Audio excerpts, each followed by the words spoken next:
সম্মানিত বন্ধুরা, আসসালামু আলাইকুম।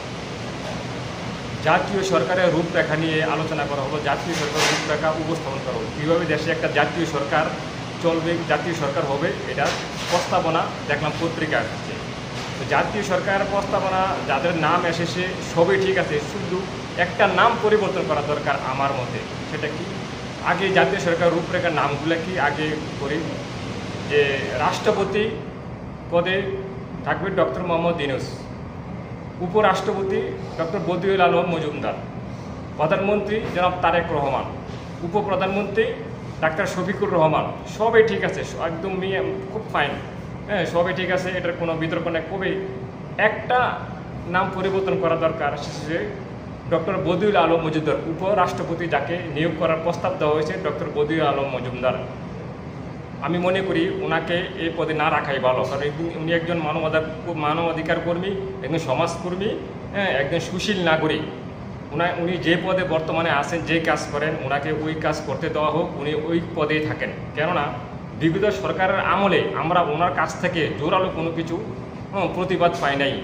17 বছর 16 বছর ধরে উনি যে পদে আছেন ওই পদে ছিলেন, হ্যাঁ, উনি সুশীল সমাজে ছিলেন, কিন্তু ওনার মুখ থেকে কোনো প্রতিবাদমূলক কোনো কথা আমরা পাই নাই ওনার কাছ থেকে। উনি কোনো জোরালো ভূমিকা নেন নাই দেশের মানুষের জন্য, সাধারণ জনগণের জন্য কোনো কথা বলেন নাই, কোনো লেখালেখি করেন নাই। উনি আরাম আয়েসে দিন কাটাইছেন। তাই আমি চাই ওনাকে ওনার জায়গায় থাকতে দেওয়া হোক, উপরাষ্ট্রপতি ওনাকে না বানানো হোক। উনি সুশীল সমাজের লোক, সুশীল সমাজে থাকুক। তো উপরাষ্ট্রপতি হিসাবে একজন লোক উপযুক্ত আছে বর্তমানে, সেটা হচ্ছে কর্নেল অলি আহমেদ। কর্নেল অলি আহমেদকে উপরাষ্ট্রপতি পদে নিয়োগ করা হোক, কেননা কর্নেল অলি আহমেদ একজন বীর মুক্তিযোদ্ধা।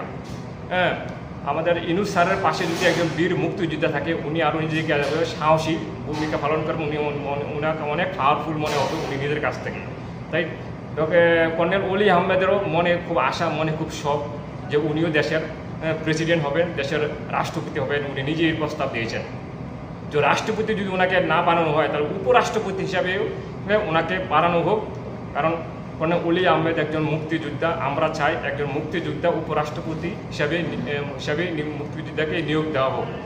যে কারণ আমরা দেখেছি বিগত আমলে, যে বিএনপি সরকারের আমলে বিএনপির যতগুলা মহাসচিব আছে দেশে, বিএনপি যতগুলা মহাসচিব ছিল এই পর্যন্ত সবগুলি ছিল বীর মুক্তিযোদ্ধা।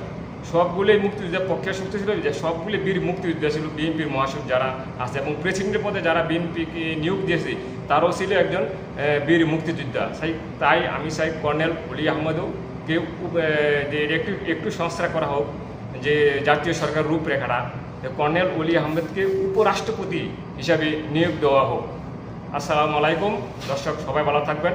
আর আপনাদের সবাইকে জানাচ্ছি আন্তরিক ঈদ শুভেচ্ছা, ঈদ মুবারক।